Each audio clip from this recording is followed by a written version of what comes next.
Hey, everybody, welcome into Urban Meyer's Pint House. It is Weekend Kickoff. It is brought to you by Bryant Heating and Cooling Systems and our friends at Byers Auto and Coors Light, also helping bring you this show. And the off date is over, boys. Hope everybody had a great one. Missed you guys, man. That's Robert Landers, Zach Boren, and Bobby Carpenter. I missed you, too. Thank you. I was looking for you on Thursday night at the Blue Jackets game last week, but Chive's got a picture of me I was after looking a goal. for you at the Crew game or at the U.S. National game, but actually you were there. Then you found me. And I saw you on TV. So, I mean, Austin TV on the sideline. And hey, I love the attire. You should wear that. You should wear that. On the show? Yeah. Well, Halloween's next week. It is next week. Why do you have to be dressed Halloween to dress up as a Patriot? You're just dressing up as an American. I love America. It's good. I love the United States national team. I don't think anybody made better use of the off date than me, but that doesn't really matter. We're talking about Ohio State, which did not play last Saturday. Watched some crazy stuff happen around the Big Ten and the rest of the country, and they will be back at it on Saturday night at Indiana. So how sad are you going to be when people throw golf balls and spitter bottles at Ryan Day at Indiana? At Indiana. I had PTSD on Saturday night just watching that for the team that I used to cover. That didn't surprise me at all. I don't think that'll happen in Bloomington, Bob, because there's going to be 50, 60, 70% of the crowd is going to be Ohio State fans. 50, 60, 70. 70 might be a little high. I'll say 50 to 60. It could happen. I'll say 50 to 60. Hoosier fans like to get drunk, and they're going to have all day to do it. That's going to be a nice I'm sure there's a basketball practice or something that they're watching. I heard today from a Hoosier fan that their slogan is Hoosiers is that their slogan is "We never lose a tailgate." So my guess, they're just going to be tailgating all day, and it's going to be all Buckeyes in the stadium. That don't mean they're going to be in the stadium. They're going to stay outside so they can save their money. That's right. They'll make it in there. I'll tell you this. One of my lasting memory against Indiana, we played there twice, my sophomore year and my senior year, I believe.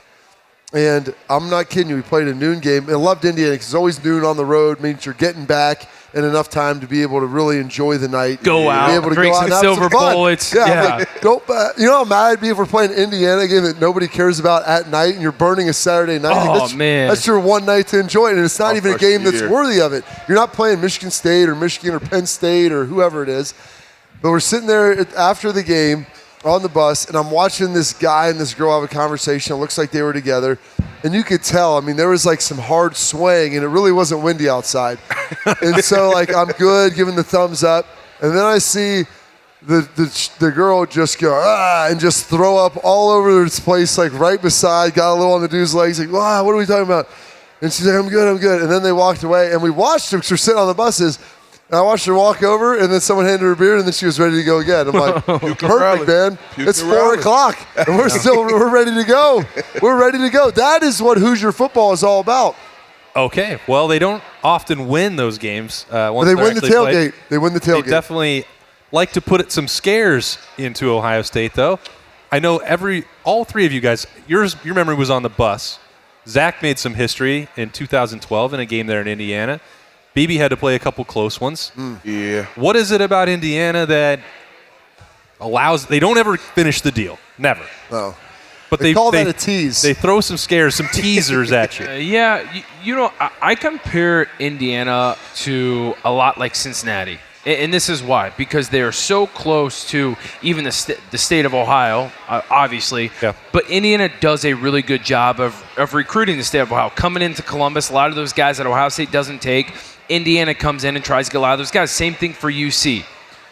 When they play a game against Ohio State, it's their Super Bowl. It's like, hey, I played with a lot of these guys. I know a lot of these guys. We grew up playing together. It's like, hey, I want to beat my home state team in Ohio State. Yeah. And I think you get that more so than anywhere else. Yeah, Michigan recruits Ohio well, but it's still Michigan's got other games to get hyped up for, right? Indiana, this is they don't have the big rivalry. They don't have anything else. You have an Ohio State team going over there to Bloomington or, here. It's like, hey, it's another game for Ohio State, but to those guys, it's everything. I think they do a good job of putting together a game plan for us every year, especially coming out of the gates. Typically, they always play us tough the first half. It's always the second half where we kind of make the proper halftime adjustments, and after that, it's kind of all she wrote. So they always play tough. They always come out fired up. They always have a good game plan. They have a great team all the way across the board. I just don't think they've always had enough firepower to kind of get them through that fourth quarter. That's why they've always been a tough team to play. Think about this. There might be revenge on Indiana's mind because based upon the rules set forth by Kevin Warren at the beginning of the Big Ten season last year, they should have been the rightful participants in the Big Ten championship game. Don't give me this shit. I'm just telling you what the rules were. They played each other on the field. I'm telling you what the rules were. And Ohio State didn't fill the ones the that they allotted made number up of games. I didn't say Bob, they weren't made up. Science, Bud. Jeez. Follow the science. Follow the science. Bob's just bored. I'm telling you, I didn't say they were good rules. Okay. I said that they were the rules that they put in place and made up. That's what it was. Well, and Indiana's done a little bit of yapping about that, too. They felt very poorly done by Kevin Warren in the league, which, by the way, there was no one around the league who disagreed with that decision except Indiana. Well, you know why? Wanted a gift. Because the college football playoff check cash, and that spreads to the whole league. So everybody else said, you know what? We're all getting our $3 or $4 million cut out of this. Indiana, you take your money and you go home and be quiet about it. Be happy. But, they yapped about it. They spent the offseason talking about how close they were to a breakthrough, and, they made their rally in the second half last year. I think people tend to forget what happened in the first half of that game. You guys have been in these kind of blowouts before. It's not always easy to just continue doing what you did to get up 35-7. Yes, and it goes back to what we talked about all year last year. How hard is it to play in an empty stadium? I mean, literally no one there. So it's so tough. Yeah, Ohio State came out and blew the doors off Indiana in the first half. And Indiana obviously made a run. Michael Penix played great in the second half. Yep. But still, it's an empty stadium. I mean, at that point, when in a blowout win, you're kind of sitting there twiddling your thumbs, right? Like, well, are they going to fold or they can keep on trying to fight? And Bob brought up a revenge game. I think Ohio State's got a revenge game on their hand because Ryan Day, in my mind, in any COVID year, talent, whatever, should have been taken out of consideration. Last year was the hardest year on any coach possible. For Ryan Day not to win Big Ten Coach of the Year and give it to Tom Allen was completely blew my mind. And guess what? If Tom Allen is that good of a head coach, if he's that good of a head coach, why are they 2-4 this year? And you know what else? Got a good point. They gave Ty Freifogel Big Ten Receiver of the Year when Chris Olave and Garrett Wilson were both breathing because of one game that happened against Ohio State. I mean, that's going to spread, Michael right? Penix Jr. probably should have been Player of the Year, by the way. Maybe Quarterback of the Year. No? Oh, my gosh. No. Well, I think they got that one right. Just saying. Not at all. But that stuff spreads. You guys have been in that locker room. They're going to pay attention to that. Yeah. And Ryan Day does not suffer fools, I'll say. We talked about this, Bob, a few weeks ago with Maryland. If something happens to Ryan Day, he's not afraid to push the envelope. And BB, you know that as well. I agree. He's got that assassin kind of behind that steely look. That dog in his heart. It's those rosy cheeks, though. He looks like such a nice guy. Hell no. No. Ryan Day, like you said, is a great coach, but he's got some stuff in his back pocket that he knows who he wants to lay it on and who he's going to pull off. We saw the Rutgers game. We knew that. He's got a lot of respect for Greg Schiano. There's some other coaches that didn't have it from Mike Locksley. No, didn't have it from Mike Locksley. And I think this week against Tom Allen, he's going to put the dogs out for a while. And don't ever underestimate, too, the offensive coordinator at Ohio State, Kevin Wilson. Oh, yeah. I mean, well, we're building quite the revenge case for the Buckeyes. I don't know if they'll ever – what Kevin Wilson did, and he brought in Tom Allen. I think he thinks highly of Tom Allen. They have a good relationship. But the way that they did Kevin Wilson, who you could argue is probably the second best coach in school's history and may have been on his way to being the most successful and best coach in school history, and they kind of just did him wrong and threw him under the bus. I think he enjoys every time he can go over there and show them what they messed up on and what they should have done instead. It's kind of weird what's happened to Indiana's offense once Kevin Wilson left. And they were good, and that's the thing. Like, defense is still good. That was Tom Allen's specialty. And Kevin Wilson, give him credit. He brought in Tom Allen. He's an Indiana guy, and he brought him in. Defense was starting to get better, but Kevin always had that offense. Let's not forget. Hey, Zach, I don't know.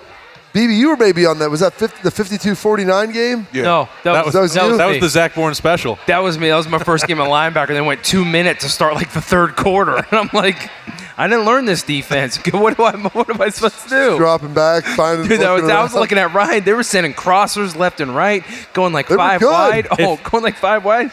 I'm if they had just had you on, you're like, man, you got to help me. Should have just had you on the hands team and avoided some of that debacle late game with the onside kicks. That would have solved everything. That's what you were known for. Hey. I was on the hands team, though. What you don't know is they just kicked to the other side. At least you weren't I'm sorry, there. I don't remember that part of it. Okay. Listen, that game was one thing because it was a high scoring going back and forth. And these are some of the scares. Like last year they came back, but was it 14 or 15 that was at Ohio State? And 15 when who's the running back who got drafted by Atlanta? 15. Tevin Coleman. Tevin Coleman. I watched him rip off. I wish Tyvus was here. Took the worst angle in the history of football. I'm like, I watched Tevin Coleman play. I'm like, this dude's fast. 15 was at Indy. That was my freshman year. Okay, maybe it was 14 then. Maybe it was. I don't know. But I don't know. Tyvus took the worst angle ever for a free safety. Tevin Coleman, he's running. Oh, no! Trying to catch him then. And he just ran 70 yards. I'm like, Indiana just ripped off a 70-yard, not a pass, a blown coverage. They had a run that went 70 yards against Ohio State in Ohio Stadium. I was about to throw up because that game they were losing at halftime. And they should have been – they're lucky they won that darn game. Well, they needed a punt return and a spark, I think, the year before with Jalen Marshall. The last time Ohio State ever returned a punt for a touchdown was in that game. But we'll come back to that. Your Central Ohio Bryant Heating and Cooling dealers are dedicated to supporting our local community through partnerships with nonprofits like The Bridge. Their mission is to help first responders deal with stress and traumatic events that have become a regular part of what they go through while protecting all of us. Your local Bryant dealers are doing whatever it takes to keep our community strong. If you'd like to learn how you can help and make a big difference, go to firstrespondersbridge.org. Bryant is doing whatever it takes. They are the presenting sponsor of Weekend Kickoff. So whatever it takes on Saturday, boys. Heading in, we've got the off date in the rearview mirror. Who's got to come out and set the tone to start off the second half on Saturday night at Indiana?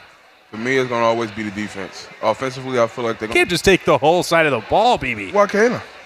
Bobby does it all the time. I don't know. That's Schlegel, not me. Don't confuse us. All the time, too.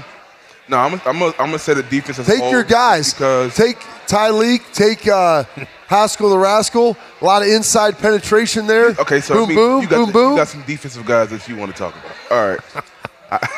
I'll be Get your dudes. They're playing well. The whole defensive side of the ball is my dudes. Oh, defense.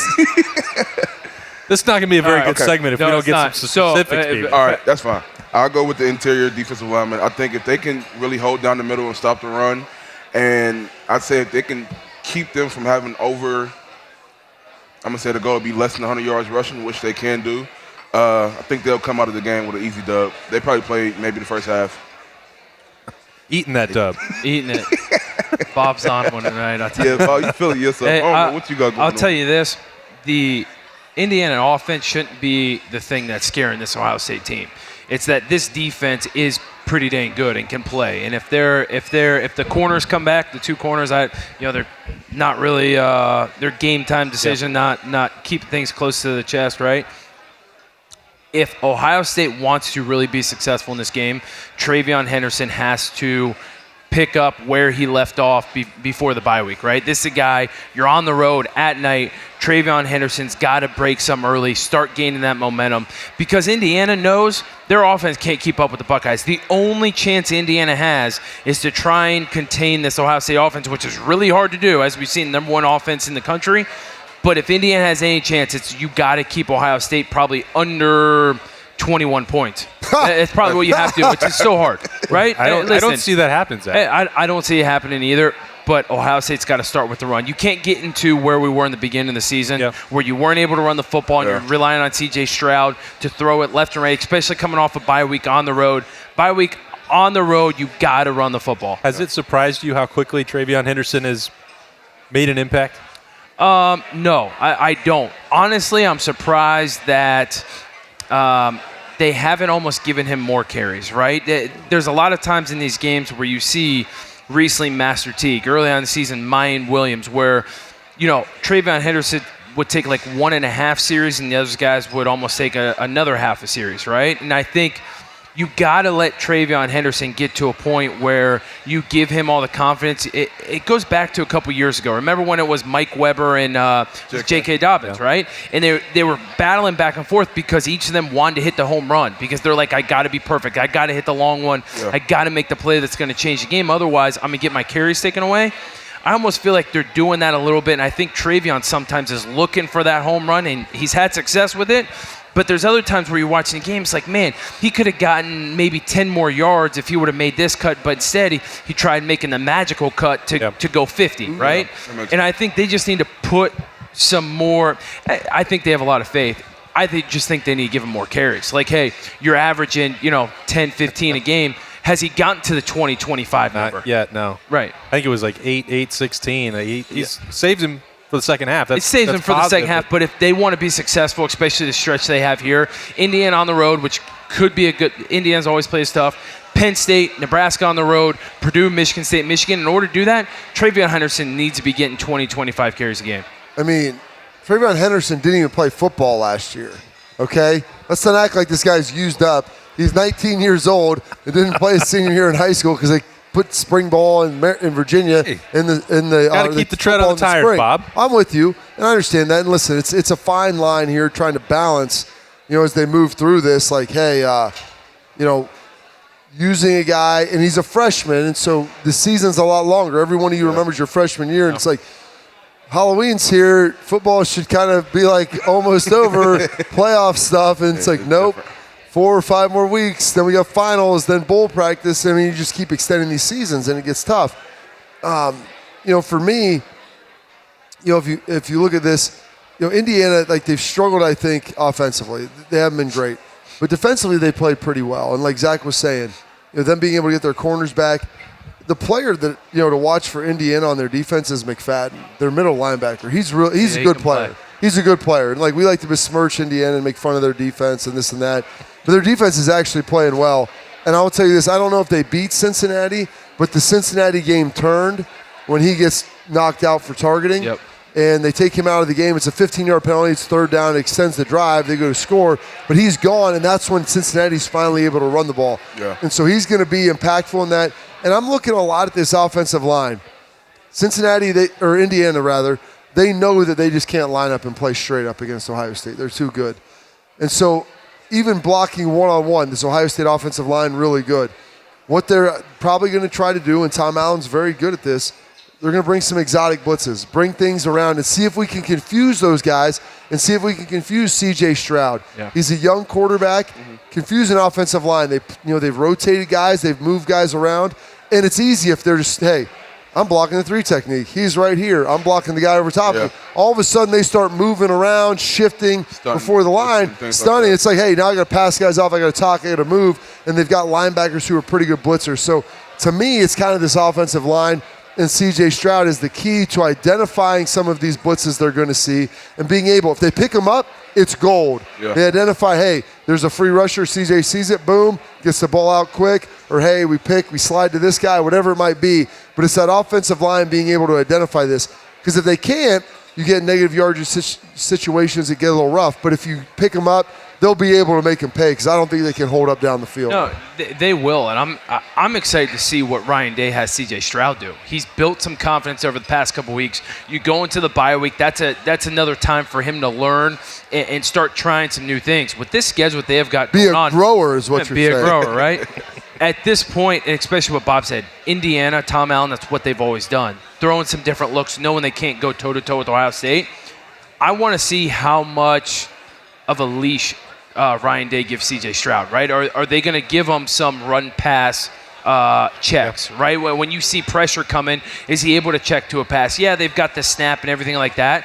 But Bob knows this. At some point, as a defense, you know a play's not being called. When you know a play's really being called and C.J. Stroud's able to make a quick decision and say, make a check real quick and get right back to the snap count, that's a lot different than acting like you're getting a snap, looking over the sideline and giving the defense different time to look around and whatnot. You can run a run and a pass from the same formation a lot quicker, and it's making the defense think. Agreed. Yeah, Indiana actually, they had some success with that at times against Justin Fields. As good as he was for the entirety of the year, Indiana forced some mistakes, so this is a quarterback making his 6th start. He's done very well so far, we know that, but this will be a nice test for him on the road at night against a really blitz-happy defense. We'll see how that goes. I think the other, you took the interior there, BB. Tyreek Smith is going to be back from 3-week absence. He had a concussion. Zach Harrison has been off and on with some injuries as well.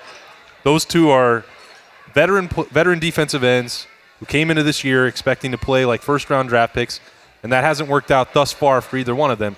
Zach Harrison much closer to that, obviously, because he made a strip sack against Minnesota. He's been in the backfield a little bit more. Those guys have to up the ante. You can't continue to just rely on two 5-star freshmen, as good as they are, JT Tuimoloau and Jack Sawyer. Yeah. You're not going to win the Big Ten or go to a national championship relying on those guys. It's time for Tyreek Smith and Zach Harrison and Javonte Jean-Baptiste, maybe to a slightly lesser extent. Yeah. Those guys have to pressure the passer. I'm pretty sure this past week Coach Johnson has really emphasized that for them heavy. If I know Coach Jada Wedded, I know him, he's definitely challenged them all week, these past 2 weeks, to actually have to step up and we have to have higher production. And I think that's one of the things that our defense as a whole, even though like they're not playing bad, that we're struggling with, is we're used to seeing those dominant defensive ends when it comes to third down, rushing the passer year in and year out. Yeah. And this is one of those, last year and this year are these 2 years where interior-wise we've been a lot more dominant on third down. As far as stopping the run as a D-line all the way across the board, we've always had high success because we've had those interior guys that can do that. And I think right now between Haskell and the young boy, Tyleek, they actually young boy, I like that. He is. He's a puppy. Yep. They're starting to change that trend, and I think the DNs should probably take that a little bit more personal in what they do. So I'm pretty sure Coach Johnson has had that conversation with him, and it's really hit it heavy as far as them working on their skill set these past 2 weeks, and we'll see if they can convert it to the game. All right. From Manassas, Virginia. A Manassas, Virginia young boy. Manassas, listen, first, second, and third battle of Bull Run, all taking place, Manassas, Virginia. It's American Civil War. Write that down. Good. It's great that we can get into a history lesson, mix that in there with the football analysis. You know what? Wikipedia. My kids, what we do on the bye week, my kids had sleepover. They watched Remember the Titans. In fact, that's 20 years old is remarkable, but they loved it, and it was fantastic. So, and Bob took him down to Lancaster, Ohio, where another Civil War battle was fought. Civil War general, if you mean your boy General Billy T, who basically saved it for the North. So you can thank me later. That seems like a very good spot for us to take our halftime break here on Weekend Kickoff. It's brought to you by Bryant Heating and Cooling Systems. Those are your whatever it takes keys to Ohio State and Indiana. We'll have a lot more to break down when we come back after this break. Precision engineering, rigorous attention to detail. A Bryant Evolution heating system is so well designed, it's as much of a joy to install as it is to use. Good to go. For the dealer nearest you, visit Bryant.com. And now with some early bowl predictions, Bobby Carpenter. Well, Austin, what I'm seeing here is 12 lucky Roosters guests are getting the opportunity to travel to this year's Buckeye Bowl game. Each trip comes complete with 2 tickets, airfare, and hotel. One prize winner will be chosen each week. Guessing to register weekly at roosterswings.com. That's great, Bobby. What I was asking was your prediction for the Buckeyes this bowl season. I have no idea. I'm going to Roosters right now to register. All right, taking a break from the main show to talk to some of the people that help make us happen and then really give back in the community along with Bryant Heating and Cooling. It's The Bridge. Mick, thanks for joining us. Thank for you. those of us, or for those out there who don't know the work that you do, the second year in a row that we've had you guys out here and really appreciate you guys hanging out with us. But what does The Bridge do? Yeah, we provide 3-day confidential, expense-free retreats for active and retired first responders and their significant others. That's law enforcement, fire and EMS, corrections officers, and dispatchers and their significant others. We bring in the best peer speakers and clinicians in the country when it comes to first responder mental health and trauma. 2 of our speakers are from Billy Graham National Law Enforcement Retreats. Mm-hmm. Our retreats are held here at the Marriott Northwest Hotel in Dublin, and we have about between 90 and 100 people that attend each retreat, and they're amazing. We're really getting them the help that they need and deserve, and again, our retreats are completely free of cost. We pay for their lodging at the Marriott. And we pay for their food, which is amazing, and we pay for the speakers that come from across the country.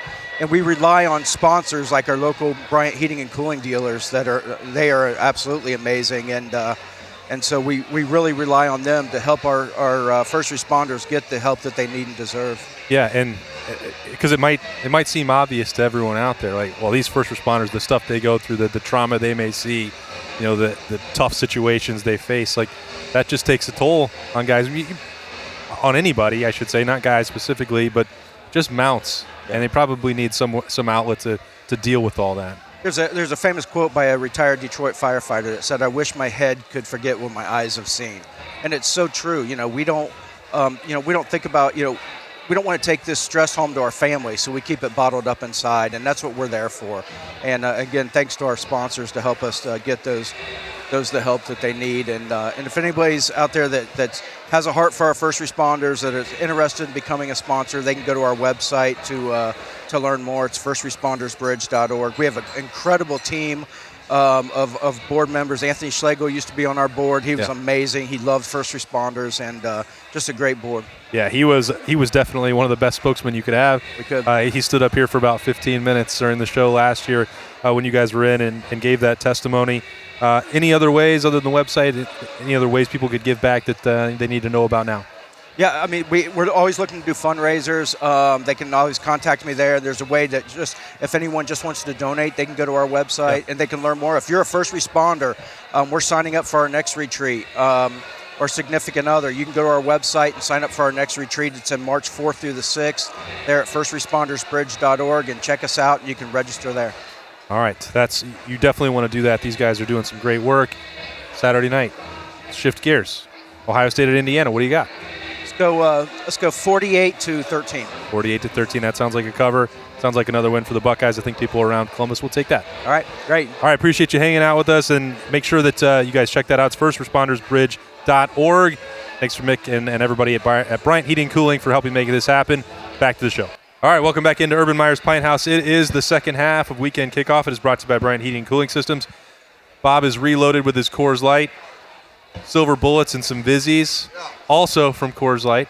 And we're going to roll right along. We're going to get into it first with the buyer's question for the Bullets. Cardale's not here, so we're just going. Question for the Bullets. Question for the Bullets. Water, Bob. How far and how impressed are you with what Al Washington has done with these linebackers? Maybe you're not impressed. I don't know. How far have they come in the span of a month? Who flashes to you? The question is just about the improvement of the linebackers, and you can go anywhere you want. That's a loaded question and a messed up question to ask that on the air. Yeah. That's an off-air question. Hey. But in saying that, since you asked it, that's a Buck IQ question. Yeah, I don't think you can. Jury's out. Listen, Al Washington. I don't think you can form an opinion on his coaching so far, because I think a lot of it during the season, the guys who started the season, not many of those guys are playing right now. Right. And during the time, during the span of a season, you're not developing guys, so to speak, right? Everyone uses a big develop. That's the offseason. That's spring ball. That's training camp. When you get into the season, it's, hey, we're winning football games, and those are the guys, the guys that are playing are the guys we're coaching up. So I'm going to forget that part of the question. Well, let me put it a different way, Zach. What improvement do you see? I'll tell you this. The improvement that I see is guys actually playing with a sense of urgency, guys running around the football, guys playing with relentless effort, and number one, guys actually doing what they're seeing with their eyes. We talk about it all the time on Buckeye IQ, read and react, and you play defense with your eyes and attitude, that's it. And so these guys that playing linebacker to start the season, they were getting their reads, and it was like what their reads were telling them, they were doing the complete opposite. And they're a step behind, and in this game, a step behind, he's gone. You can't make it. That's the difference between a tackle and a missed tackle. And I think what you're seeing now is a lot of these guys, like Steel Chambers, for example, who I love the way he's been playing, like Cody Simon, who's been playing really well and has come on strong. Those two guys are just playing, man, and seeing what's in front of them and reacting and playing with purpose and getting downhill and swarming to the football. That's not a coaching thing. That is, you can talk about your keys and whatnot and what you're seeing, but at the end of the day, that's the player on the field performing, and I think it's more so Steel Chambers, Cody Simon, and some of the other linebackers stepping up and making plays, but specifically those two. So what Zach's talking about is JBD. Just ball, dog.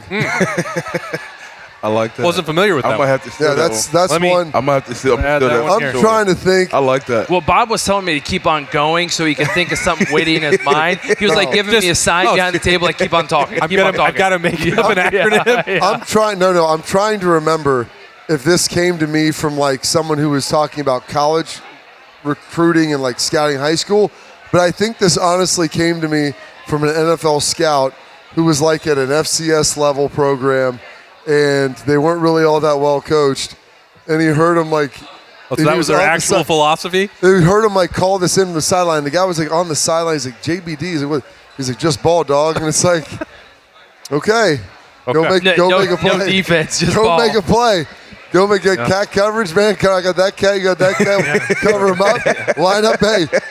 Hey, have the bubble one way or another. You guys figure it out and go. Yeah. Go. Oh, we're not gonna carry. And like what Zach's saying, Fick would always say, believe what you see. Yep. And so that's what those guys are finally believing what they're seeing.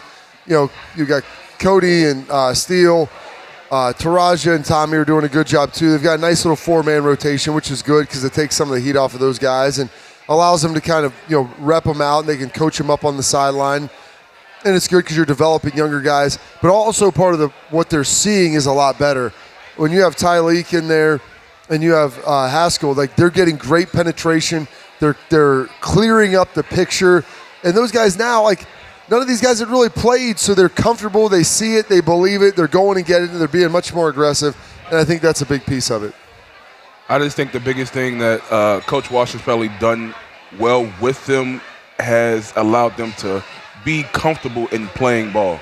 You can't really see how he has coached them and truly developed them. Yeah. Like Zach said, it's because they haven't played a lot of football, you know what I mean? And a lot of them have, like Steele, going from a running back to now you're playing linebacker, you know what I mean? So it's a big difference, and it's hard to really see the development of a player in a particular position without them kind of going through the process in a more of a longevity period, you know what I mean?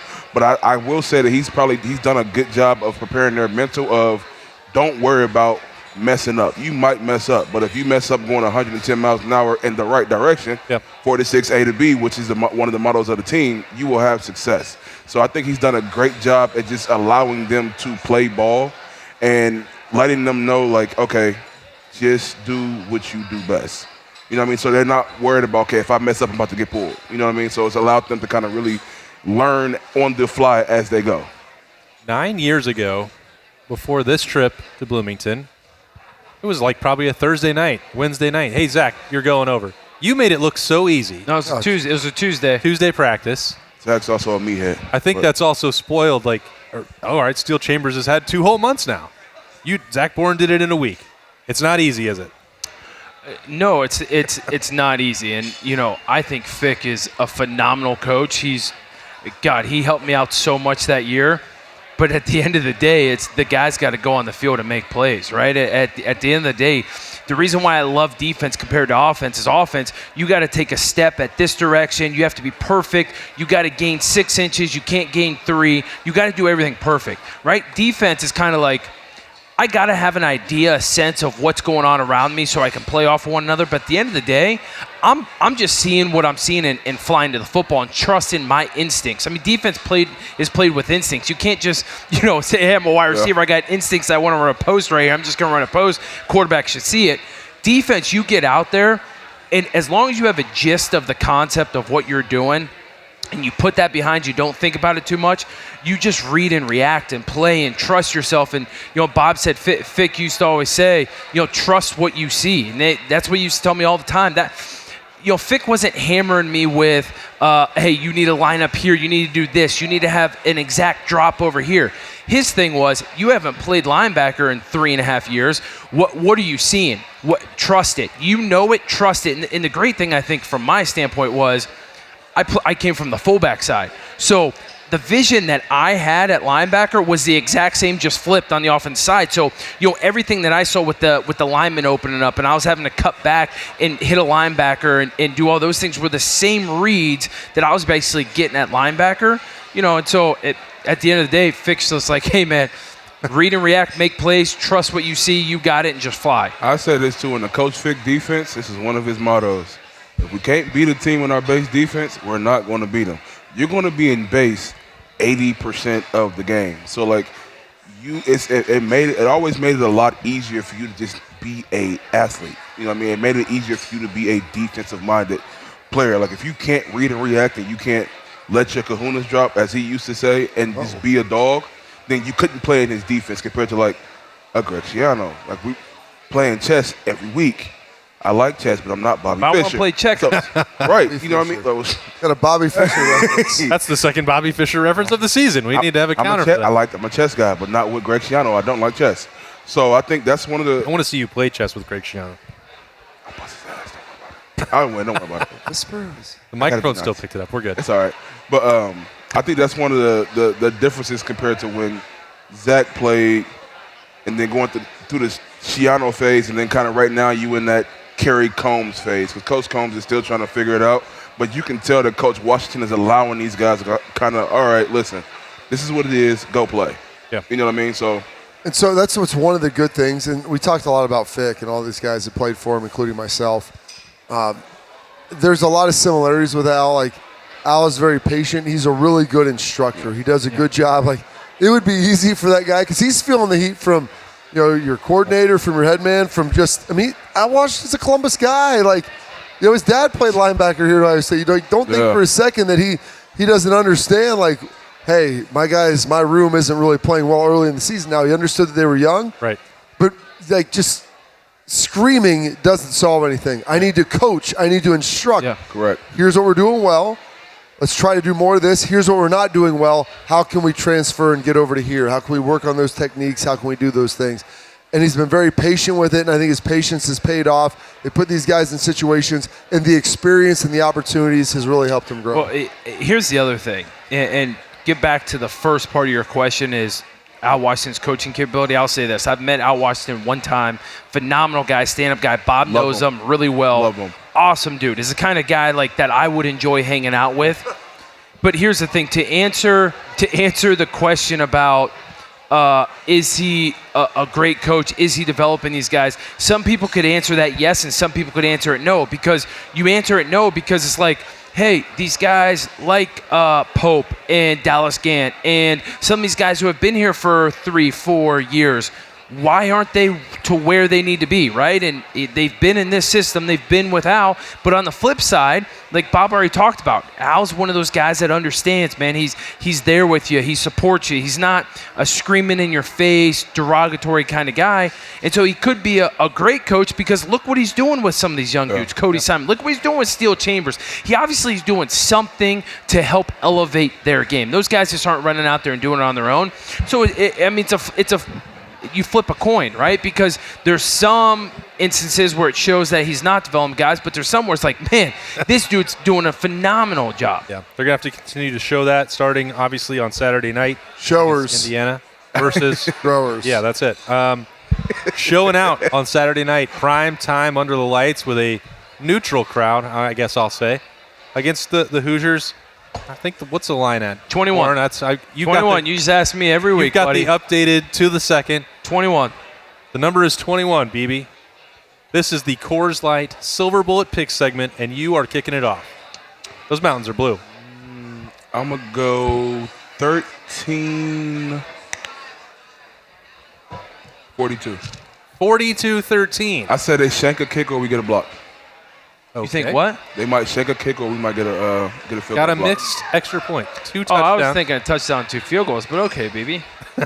that works. I like it. He's giving us that Well, analysis. special teams, man. You gotta give them, Yeah, I like it.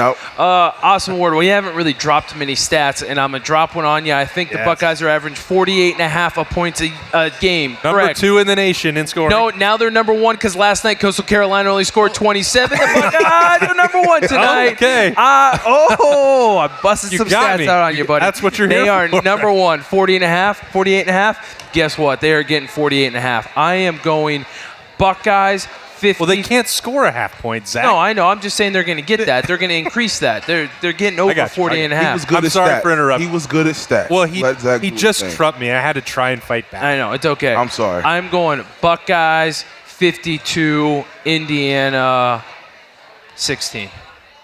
I like where those guys are at. Maybe a touchdown, a couple of field goals. I'll go 49-10. I think the offense does what they need to do, maybe give up a touchdown, field goal there, somewhere in there. But sounds about right. I think they'll control this game. And I know that there's a lot of animosity, but I do think there is a respect for Tom Allen as well and what Indiana is doing. And so I don't think it's going to get crazy. Bob, is anybody have they been just like nailing their score predictions for the last month? Me. Nicole Cox. What about on Morning Juice on Fridays? Anybody just dropping the actual score a couple times in a row? Or I don't know. You don't know? Not sure. I'll remind you on Friday mornings. You got to start keeping the spreadsheet, Bobby. Can we get a score check? I think against Maryland, I actually was spot on with it. I know that I was, so I don't think you could have been. I've hit the last two exactly. Not here, though. You hit them on Morning Juice. Not here. You get 5 different scores throughout the week. Of course, one of them's going to hit. That was the argument 2 weeks ago as well. Yeah, one of them's going to hit. This is the one that counts right here. Fair enough. It's going to be 59-16. Ooh. Okay. I like the 16. It's 16, right? I'm stealing it. I think 3 field goals? No, I think they're going touchdown, 3 field goals. Yeah, I think that's what they're doing. First quarter, they might drive down and kick a couple field goals. They won't finish in the red zone. They'll think that they can take some points and get that 50-50 crowd on their side. It won't work. This is going to – but I'm very confident in an Ohio State blowout. I would take whatever the total is and that spread. I might pursue those. The spread's 21, and I think the total's at 60.5, so take it. If you're heading west to go see that game on Saturday night and you pull up that DraftKings app or whatever – you want to use where it's legal. As soon as you get an Indiana line, hammer. That is the weekend kickoff guarantee. And if we don't get it, just come back and let us know next Thursday night when Ohio State will be back getting ready for a primetime game in the Horseshoe, one of their own, a big one against Penn State. But before you can get to any of that, Ohio State, Indiana, Saturday night. Looking forward to full coverage of that at Lettermen Row. Thanks for supporting us. Thanks for hanging out with us at Urban Meyer's Pint House. That's BB Landers, Zach Boren, and Bobby Carpenter. I am just Austin Ward. Thanks for joining us. We'll see you next week.